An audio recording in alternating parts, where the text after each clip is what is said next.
Hello, YouTube. It is your boy GZTV. I just got back from class. I'm here to talk about the 2006 remake of The Hills Have Eyes. I know there's an original film out there. That shit's fucking ancient at this point. It's getting close to being 50 years old. But yeah, we're here to talk about the 2006 American horror film directed by Alexandra Asia, and co-written as well by Gregory Levasseur. It's a remake of Wes Craven's film from 1977, obviously, and this is pointing to the fact that this was probably a much needed remake, damn near 30 years after the original film was made. So let's get into the plot, let's get into the critical reception, all that stuff. Let's go.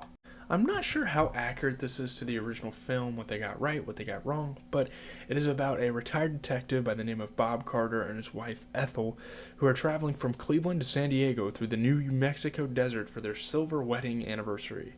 With them are their three children, Lynn, Brenda, and Bobby, Lynn's husband Doug, and their baby daughter Catherine, and their two German shepherds Beauty and Beast. So these are like the major characters.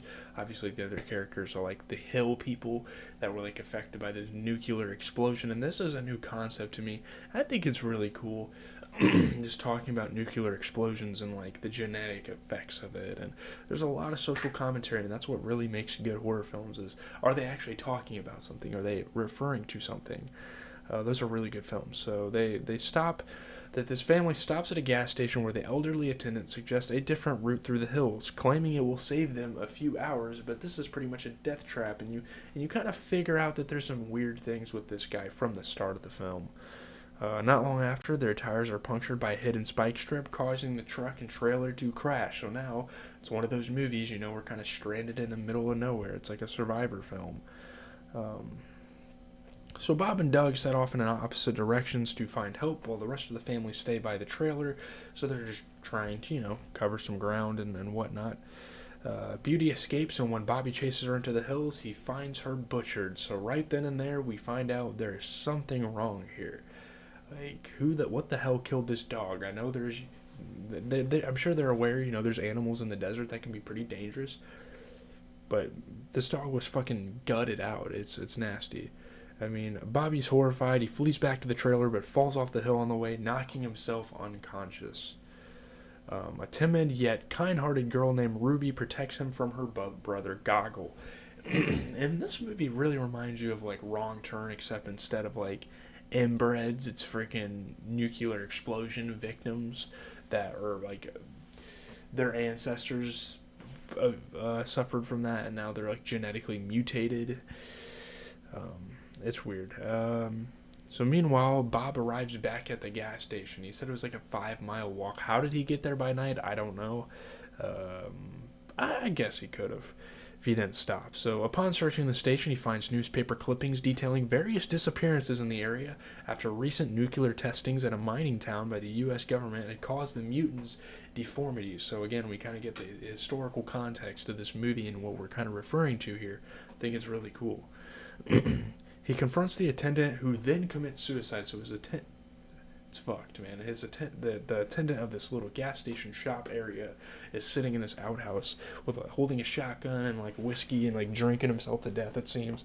And then he just kills himself with the shotgun, blast to the head. This is a pretty gory film. It's like the effects really aren't that good enough to like be disgusted by it, but yeah. Bob attempts to flee in an abandoned car, but is subdued by the mutant leader, Papa Jupiter. So yeah, that's like the leader of the mutants, I guess. So after Bobby is found by Brenda, Doug returns after heading towards the interstate. He doesn't really find anything. He finds like this really cool little canyon with like cars in it and stuff, almost like a dump. All he discovered at the end of the road was a huge crater filled with numerous abandoned cars and other belongings, and he kind of picked some things up along the way to help them kind of survive and whatnot. When being pursued by Papa Jupiter, Bobby confesses his story to Doug and Lynn, just as Pluto and Lizard infiltrate the trailer. So they actually get in the trailer and they start to just wreak havoc. They attack and rape Brenda, which is super fucked up, who has stayed in the trailer with Catherine while using a distraction of immolating Bob to a tree to divert the others. Immolating is like pretty much burning someone to death on a fucking thing, like a stand, like wrapping their body around. It's fucking it's fucked. Obviously, these people do not like normal-looking people, and probably for good reason with this whole nuclear shit going on. So when Len and Ethel return to the trailer, Lizard shoots both of them before abducting Catherine and escaping with Pluto. The movie starts off a little slow, but then things just start to boom, boom, boom. I think it's really interesting pacing. Yeah. Doug and Bobby return. Len and Ethel die shortly afterwards. So now it's Doug, Bobby, their baby Catherine, and Brenda. I think that's like the only 4 characters left at this point. So the next morning, Doug, along with Beast, set out to rescue Catherine. Obviously Beast is the dog. He comes across an abandoned nuclear testing village through the minor town's cave system, but is knocked unconscious by Big Mama. There's really weird names for these fucking mutant people, and they're not even really referenced in the film, but you kind of figure it out later. Awakening in an icebox, he escapes and encounters Big Brain, who reveals the mutant's origins to him, which is really interesting. This is the only guy that can even fucking talk and is illiterate, even. Like, damn near. Pluto appears and attacks Doug, but he manages to gain the upper hand and kills Pluto with his own axe before killing another mutant, which is Cyst. He's the guy that has, like, the little headrest on his head. It's weird. Or, like, the, like, rack that, like, holds your head up. I don't know. After ordering Lizard to kill Catherine, Big Brain is mauled to death by Beast. Bites him to death. I don't know how the fuck that dog killed him when he was throwing Doug around the room effortlessly. Ruby manages to take the baby from Lizard and escapes through the hills to save the baby because she's really kind. She doesn't really share the same motives that these people do. And yeah. Back at the trailer, Brenda and Bobby build an explosive trap which they set off when Brenda is attacked by Jupiter, who's the guy with like the long hair. Meanwhile, Doug catches up with Ruby, but Lizard attacks them before Ruby can hand Catherine over. A struggle ensues, and Doug defeats him with Sys's shotgun. He thinks he did. Ruby then gives Doug his daughter back. Lizard, still alive, aims a shotgun at Doug. I don't know why the fuck he dropped the shotgun. But Ruby tackles Lizard off a cliff, sending them both falling to their deaths. Ruby, like, sacrificed. Really nice girl. She's like the hero of the film. Really cool stuff. So Bobby and Brenda find Jupiter wounded from their trap, and Brenda finishes him off with an axe before the siblings are reunited with Doug, Catherine, and Beast, and that's kind of like a slightly happily ever after type thing. Obviously they lost family members, but at least they survived it. I don't know. Really interesting. So as the survivors of the Carter family embrace, an unknown mutant watches them from afar through binoculars, and we know that there is a sequel to this film, so that was kind of what it was setting up as. I don't really have much else to say about the plot. It's a pretty straightforward movie. I think it is cool. Like, the history of it is really awesome, and I'm sure compared to the original, this is much better. I don't know. Let's get into the review. This is going to be a pretty short video. I don't think there's really that much to talk about this movie. I think it's a fine remake.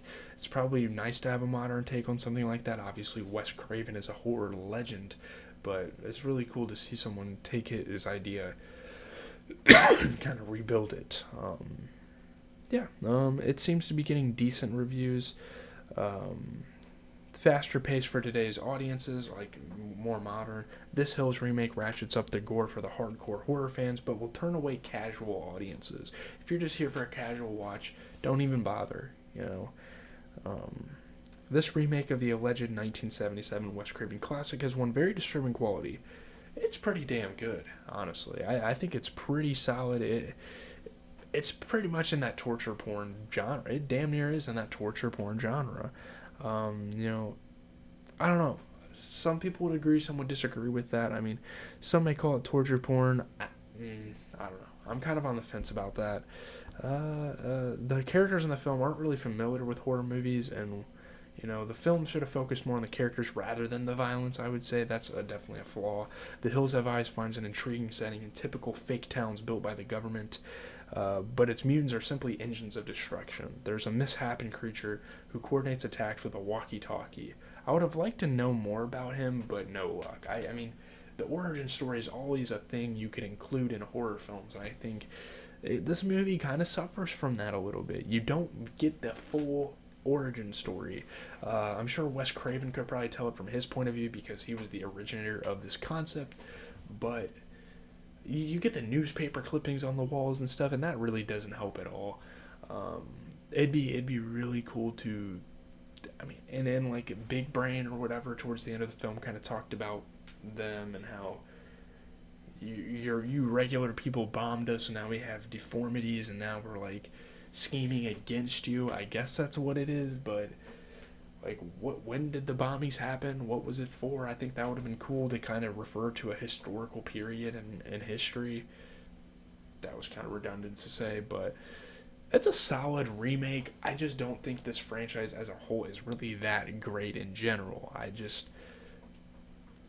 I probably could do without it. I don't know. If you want to watch a horror movie and you're extremely bored and you have really no other horror film to watch, then sure, you could probably lean on this for some form of entertainment. But I really wouldn't recommend this movie all too much. I think it's okay. Definitely could be better.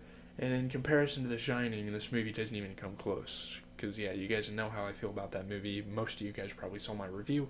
But, yeah, tonight, NBA recap. We're doing a Wembenyama video tomorrow. And we're not gonna be doing any NBA recap for the weekend, so I'll probably watch Asteroid City this Friday as well, so that'll be nice.